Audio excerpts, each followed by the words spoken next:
Welcome into another high school preview show. This time we got York Preparatory Academy. Coachy, what's going on? Not much, man. How you doing? Doing pretty good. It's fired up to get you on the show.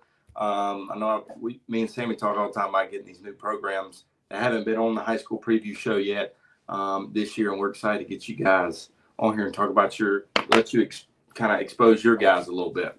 Yeah, I appreciate you having me on. Been looking forward to it. Trying to let some people know about some of the guys we got down here because we're in a really tough region, and I think people forget about it sometimes. So it's good to be on a show like this. I appreciate it. Yes, sir. And we'll kind of hop into it here and talk about last year a little bit. The guys, I know you talked about that region being tough. What was the journey like for you guys last year? Well, last year we finished the season. We were 12-14 overall. In region play, we finished 3-9, so that got us 5th place. You had to be in the top 4 last year, so we were one spot out of qualifying for the playoffs last year. We lost 4 region games by 1 run, so I mean we were real competitive, but we lost some tight games. We lost 2 1-0 games to Andrew Jackson. Lost a 2-1 game to Buford. We all know Buford last year. I think they were like 25-1 in the regular season. I mean, they put together a great year. Tight games got us last year. We couldn't get enough offensively going. Tough sledding in that region. Like you said, it's loaded, and to have those close games is big too. Returners for this year, guys that contributed a good amount that are returning that you're going to lean on heavily here. I got the first guy is got to be senior Tristan Sneed. He was our all-region player last year in that region. He made 5 region starts on the mound last year. He beat Central and Chesterfield, and he lost to AJ 1-0. He threw a complete game. Gave up 1 run. I'm pretty sure we lost that game on a pass ball. It was a pitcher's duel. Him and I think Polson threw that night for AJ. But he threw a complete game. We couldn't get anything going. And then he threw another complete game and lost a 2-1 game against Buford. So he's a guy that we're going to need him to throw like he threw last year. We're expecting him to do that. Also, he's going to have to. Last year, we lost some guys last year. We had 6 seniors. 5 of them, played a lot.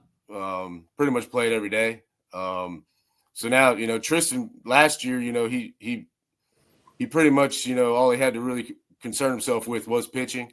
This year he's gonna have to do more. He's gonna do more. He's gonna have to be that guy that we got on the mound, and he's gonna have to also go out there and hit and play a multitude of positions. I mean, I've talked to him, and I told him he's got to be ready to go at when he's not pitching. He's going to have to be ready to go at, third, short, second, or even a corner outfield position. So, he's going to be a big part of it. And we're going to lean on him heavily. And he's been working hard. He's been working hard in the off season. He knows this is it. The goal here is, we're just trying to get in the playoffs, trying to qualify for the playoffs, and then see what happens from there. He realizes this is his last shot to do it. And then the other guys is a senior, Griffin Huffstetler. He was a big part of it for us last year as well. He plays first. He hits in the middle of the lineup. We're going to rely on him a little bit more this year to throw some innings too. He threw, I'd say, roughly about 10 innings last year. He comes straight over the top. He's got a pretty good curveball. Thing with him is command. He some days he's got it, some days he doesn't. So, we're hoping, we can have it more days than not this year. But, we're gonna rely on him to do a lot this year. Play first, hit in the middle of the lineup, and throw a lot more innings this year than he did last.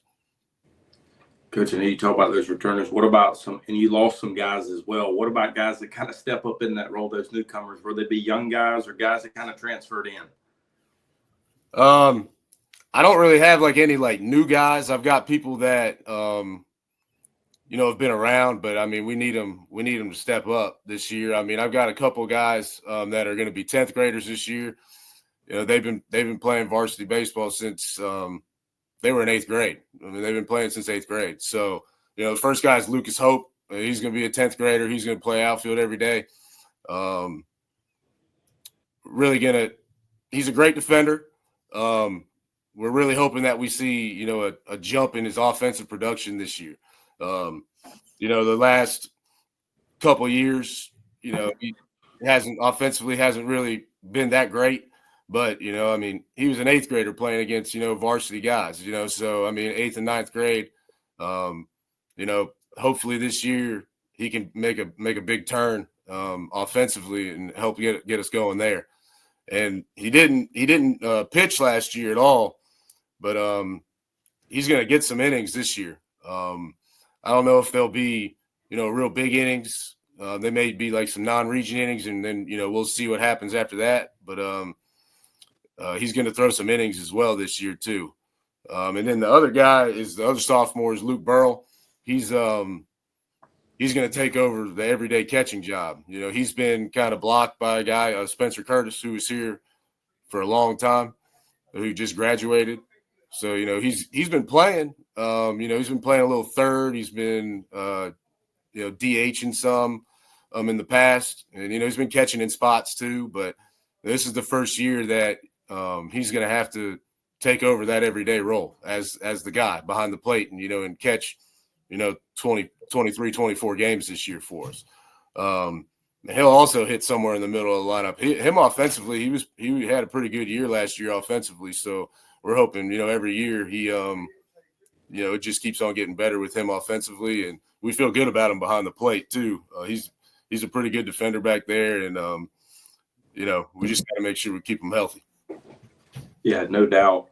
And so kind of moving here. Sometimes me and Sammy like say we get the coach speak sometimes, but we know you've got that loaded region coach. What are some expectations going into this coming year? Well, obviously we're the hybrid region, one of the hybrids this year, so we get 5 in instead of 4, which helps. I could sit up here and tell you, it's state title or bust, but really, man, we're trying to qualify for the postseason, whether that be 1, 2, 3, 4, 5. That's the goal here. We're trying to get into the playoffs, and then we get into the playoffs, we'll go from there. Take it one day at a time. I think we got a decent group this year too. I think we got a group that can do it. We just gotta. I think it's probably the same at a lot of 2A places. We don't have a whole lot of depth, Yeah. So it's like we've got a good group of guys that we can throw out there every day as long as they're, doing what they're supposed to do in the classroom, and they're staying healthy, and we can run that same group out there every single day. I fully expect to compete, and we'll be in it, at the end, and hopefully, it rolls our way, and we can get in there. No doubt. I think that's a good expectation there as kind of build on. Coach, we really do appreciate you hopping on. I know we look forward to seeing you guys this spring and seeing some of that 2A baseball. I know I'm a 1A baseball guy, but I love that 2A baseball as well, kind of that same group. But we appreciate you hopping on and kind of breaking down your guys. Hey, man, I appreciate you having us on, and hopefully we'll see you down the road.